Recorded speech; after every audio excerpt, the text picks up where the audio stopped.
រៀបសួរបងប្អូនទាំងអស់គ្នានៅពេលនេះដែរនេះខ្ញុំសេរីណាសូមចេញមកបកស្រាយអំពីមូលហេតុដែលនៅពីក្រោយខ្នងរបស់លោក Michael Alfaro ដែលធ្វើឲ្យប្រជាជនខ្មែរយើងមួយចំនួនធំឥឡូវនេះកំពុងតែមានការយល់ច្រឡំលើលោកហើយនាងខ្ញុំមុននឹងចេញមកបកស្រាយគឺនាងខ្ញុំពិតជាដឹងរឿងច្បាស់ដោយសារតែនាងខ្ញុំក៏មានចំណែកដែលធ្វើឲ្យមានការយល់ច្រឡំនៅក្នុងរឿងនេះដែរ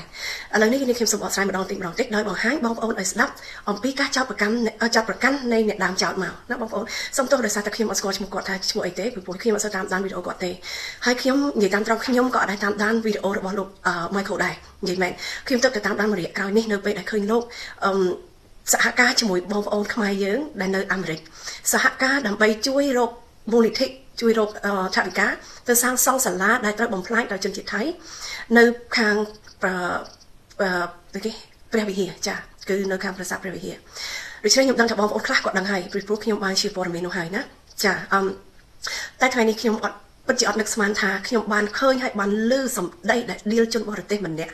ហើយអ្នកខ្លះមិនបាច់មកនិយាយថាគេបានថាគាត់ឈ្មោះគាត់ផងមិនបាច់ចាំបញ្ចេញឈ្មោះទេគឺគេនឹងដឹងថាអ្នកណាគាត់ប្រកាសហើយចាឥឡូវហ្នឹងខ្ញុំនឹងបើកឲ្យស្ដាប់ហើយខ្ញុំនឹងបកស្រាយមួយបងប្អូនសូមស្ដាប់ការបកស្រាយរបស់ពួកខ្ញុំសិនមុននឹងចាប់ប្រកាន់ទៅគាត់ប៉ុន្តែឥឡូវនេះខ្ញុំសូមបង្ហាញបញ្ចប់ថាមូលហេតុអីបានជាខ្ញុំចាប់តាមដានលោក Michael ដោយសារតែនៅពេលដែលខ្ញុំឃើញគាត់ចាខំប្រឹងប្រែងមែនទែននៅការជួយខ្មែរមិនត្រឹមតែជួយជាសម្លេងមិនត្រឹមតែចុះទៅផ្ទាល់ចំណាយថវិកាផ្ទាល់លោកក៏បានជួយធ្វើដំណើរដោយលោកសុខចិត្តអ្នកបងការងាររបស់លោកហើយនាំទាំងប្រពន្ធកូនរបស់លោកទៅរកលុយដើម្បីជួយខ្មែរយើងនៅក្នុងប្រទេសអាមេរិកជាយន្តហោះម្ដងមិនមែនតិចមកទេណាបងប្អូនធ្លាប់ដឹងហើយអ្នកដែលធ្លាប់ជិះគឺគាត់ពួកគាត់នឹងដឹងហើយថាតើចំណាយពេលប្រហែលមកទី1ទី2ប្រពន្ធគាត់ជាសាសអីជាជនជាតិអីតើគេនឹងត្រូវមកជួយយើងដែរអត់គេអត់ទេក៏ប៉ុន្តែដោយសារទឹកចិត្តប្តីគេជាប្រពន្ធឲ្យប្តីក្នុងនាមជាប្រពន្ធដែលគ្រប់គ្រងប្តីដូច្នេះប្តីគេធ្វើអញ្ចឹងគឺគេខ្ញុំឃើញទឹកមុខគាត់ហើយគាត់មើលទៅគឺហត់នឿយអស់កម្លាំងណាស់ហើយគ្នាទើបតែមានកូនមិនទាន់បាន1ឆ្នាំផងកូនទៅតែបាន11ខែដូចកូនខ្ចីដូចគ្នាខ្ញុំក៏កូនខ្ចីដែរចាខ្ញុំយល់អារម្មណ៍កូនខ្ចីអ្នកដែលកូនខ្ចីមិនទោះបីជាចិត្ត1ឆ្នាំនឹងក៏ចង់និយាយថាការដែលគាត់ត្រូវជិះយន្តហោះហើយការងារច្រើនអញ្ចឹងគឺគាត់សុខចិត្តទៅតាមប្តីគាត់ដើម្បីជួយពួកយើងនេះជាមហាទឹកចិត្តហើយដូច្នេះយើងអត់ត្រូវមកមិនទាន់ដឹងរឿងច្បាស់លាស់យើងចេញមកឌីលជេប្រមាថគាត់ចាហើយជាពិសេសអ្នកដែលអត់ដឹងរឿងពិតគឺថៃស្គរទៅតាមនឹងទៀត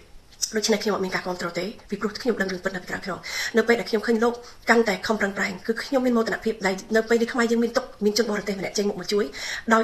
សន្តិចិត្តពីព្រោះខ្ញុំបាននិយាយច្រើនជាមួយគាត់សួរនាំគាត់ពីមុនមកមុននឹងពីព្រោះខ្ញុំមានបំណងចង់យកគាត់មករកមូលនិធិ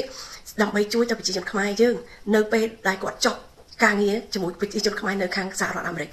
យើងមានកម្រងយើងមានដាក់ខែរួចហើយប៉ុន្តែយើងអត់ទាន់ចេះដាក់ថ្ងៃពេលណាទេពីព្រោះឥឡូវហើយខ្ញុំក៏អត់សូវហ៊ានតាក់ទងទៅគាត់ដែរដោយសារឃើញគាត់រវល់នៅជាមួយបងប្អូនខ្មែរនៅខាងសហរដ្ឋអាមេរិកចាខ្ញុំដឹងថាទូនាទីគេគឺសំខាន់ប៉ុណ្ណាខ្ញុំក៏អត់ហ៊ានសូវរំខានគេដែរម្យ៉ាងទៀតម៉ោងពេលវេលារបស់យើងគឺខុសគ្នាក៏ប៉ុន្តែនៅពេលដែលខ្ញុំបានជួបលោកជាមួយស្វាមីខ្ញុំក៏បានជួបដូចគ្នាពេលដែលខ្ញុំសួរគាត់ទៅគាត់ឆ្លើយមករបៀបគាត់ប្រាប់យើងមកមូលហេតុអីគាត់ចង់ជួយគឺខ្ញុំស្ដាប់ហើយគឺខ្ញុំកាន់តែជឿជាក់ថាគាត់ពិតជាជួយខ្មែរដោយដួងព្រលឹងរបស់គាត់មែន